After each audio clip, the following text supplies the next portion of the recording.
Hi ಎಲ್ಲರಿಗೂ ನಮಸ್ಕಾರ. Welcome to my channel. Chicken sambar ಹೇಗೆ ಮಾಡೋದು ಅಂತ ನೋಡೋಣ ಬನ್ನಿ.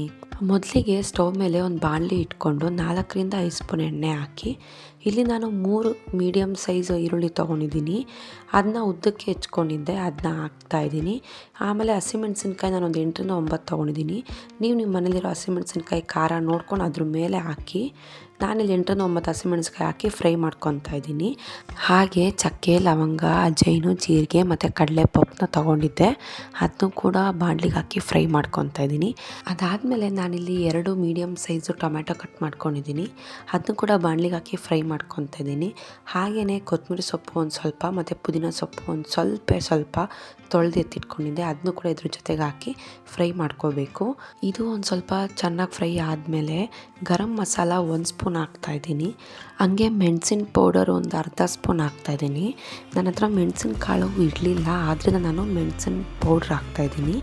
ಅದಾದಮೇಲೆ ಖಾರದ ಪುಡಿ ಒಂದು 2 ಸ್ಪೂನಷ್ಟು ಖಾರದ ಪುಡಿ ಹಾಕ್ತಾಯಿದ್ದೀನಿ.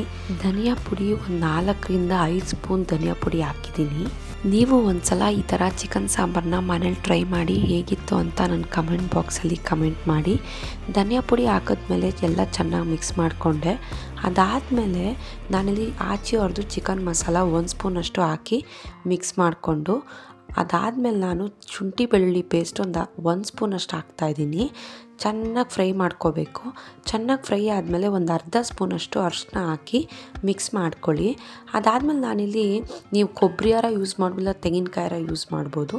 ಅದನ್ನ ನೀವು ಚಿಕ್ಕದಾಗೆ ಹೆಚ್ಚಿಬಿಟ್ಟು ಕೂಡ ಹಂಗೆ ಹಾಕ್ಬೋದು ಫ್ರೈ ಮಾಡೋಕ್ಕೆ. ನಾನಿಲ್ಲಿ ಮಿಕ್ಸಿಲಿ ರುಬ್ಬಿಟ್ಟು ಹಾಕಿದ್ದೀನಿ ಅಷ್ಟೇ, ಏನೇನಿಲ್ಲ. ಬಾಣಲಿಗೆ ತೆಂಗಿನಕಾಯಿ ಹಾಕಿದ್ಮೇಲೆ ಒಂದು ಸ್ವಲ್ಪ ಹೊತ್ತು ಮಿಕ್ಸ್ ಮಾಡಿದ ತಕ್ಷಣ ಆ ಬಾಣಲಿನ ಸೈಡಿಗೆ ಎತ್ತಿಟ್ಕೊಬಿಡಿ, ಅದು ಆರಕ್ಕೆ ಬಿಡಿ. ಇವಾಗ ನಾನು ಸ್ಟವ್ ಮೇಲೆ ಒಂದು ಕುಕ್ಕರ್ ತೊಗೊಂಡು ಇದಕ್ಕೆ ಒಂದು 5-6 ಸ್ಪೂನ್ ಎಣ್ಣೆ ಹಾಕಿದ್ದೀನಿ. ಅದು ಚೆನ್ನಾಗಿ ಕಾದ್ಮೇಲೆ ಚಿಕನ್ನ ತೊಳೆದೆತ್ತಿಟ್ಕೊಂಡಿದ್ದೆ, ಅದನ್ನ ಅದಕ್ಕೆ ಹಾಕಿ ಸ್ವಲ್ಪ ಚೆನ್ನಾಗಿ ಫ್ರೈ ಮಾಡ್ಕೋಬೇಕು. ಅದಕ್ಕೆ ಒಂದು ಅರ್ಧ ಸ್ಪೂನಷ್ಟು ಅರಿಶಿನ ಹಾಕ್ತಾಯಿದ್ದೀನಿ. ಅರಿಶಿನ ಹಾಕಿ ಚೆನ್ನಾಗಿ ಫ್ರೈ ಮಾಡ್ಕೊಳ್ಳಿ. ರುಚಿಗೆ ತಕ್ಕಷ್ಟು ಉಪ್ಪು, ನಾನಿಲ್ಲಿ ಹರಳುಪ್ಪು 1 ಸ್ಪೂನಷ್ಟು ಹಾಕ್ತಾಯಿದ್ದೀನಿ. ಹಾಕಿ ಚೆನ್ನಾಗಿ ಒಂದು ಸ್ವಲ್ಪ ಚಿಕನ್ನ ಫ್ರೈ ಮಾಡ್ಕೋಬೇಕು. ನಾನಿಲ್ಲಿ 3/4 kg ಚಿಕನ್ ತೊಗೊಂಡಿರೋದು. ಇದ್ಕಿದ ಬೇಳೆನ ನಾನು 1 ಹಿಡಿಯಷ್ಟು ಎತ್ತಿಟ್ಕೊಂಡಿದ್ದೆ, ಅದನ್ನ ಇವಾಗ ಹಾಕಿ ಮಿಕ್ಸ್ ಮಾಡ್ಕೊತಾ ಇದ್ದೀನಿ. ಅದಾದಮೇಲೆ ನಾನು ಆವಾಗಲೇ ಆ ಬಾಣಲೆಯಲ್ಲಿ ಇತ್ತಲ್ಲ, ಅದನ್ನ ಮಸಾಲಾನ ನಾನು ರುಬ್ಬಿ ಎತ್ತಿಟ್ಕೊಂಡಿದ್ದೆ. ಆ ರುಬ್ಬಿರೋ ಮಸಾಲಾನ ಇವಾಗ ಹಾಕಿ ಚೆನ್ನಾಗಿ ಮಿಕ್ಸ್ ಮಾಡ್ಕೊತಾ ಇದ್ದೀನಿ. ನಮಗೆ ಒಂದು ಸ್ವಲ್ಪ ಸಾಂಬಾರು ಗಟ್ಟಿಯಾಗಿರಬೇಕು, ಸೊ ಅದರಿಂದ ಒಂದು ಸ್ವಲ್ಪ ನೀರು ಹಾಕ್ಬಿಟ್ಟು ಕುಕ್ಕರ್ನ 2 ವಿಸಿಲ್ ಕುಗ್ಸ್ಕೊತಾ ಇದ್ದೀನಿ. ಕುಗ್ಸ್ಕೊಂಡಲ್ಲ ಆದಮೇಲೆ ನೀವು ಮುದ್ದೆಗಾರ ತಿನ್ಬೋದು, ಅನ್ನಗಾರ ತಿನ್ಬೋದು. ತುಂಬಾ ಟೇಸ್ಟಿಯಾಗಿ ಚೆನ್ನಾಗಿರುತ್ತೆ. ನೀವು ಒಂದ್ಸಲ ಮನೇಲಿ ಟ್ರೈ ಮಾಡಿ. ನನ್ನ ಚಾನಲ್ನ ಸಬ್ಸ್ಕ್ರೈಬ್ ಮಾಡಿಲ್ಲ ಅಂದರೆ ಈ ಕೂಡಲೇ ನನ್ನ ಚಾನಲ್ನ ಸಬ್ಸ್ಕ್ರೈಬ್ ಮಾಡಿ, ಲೈಕ್ ಮಾಡಿ, ಶೇರ್ ಮಾಡಿ. Thank you.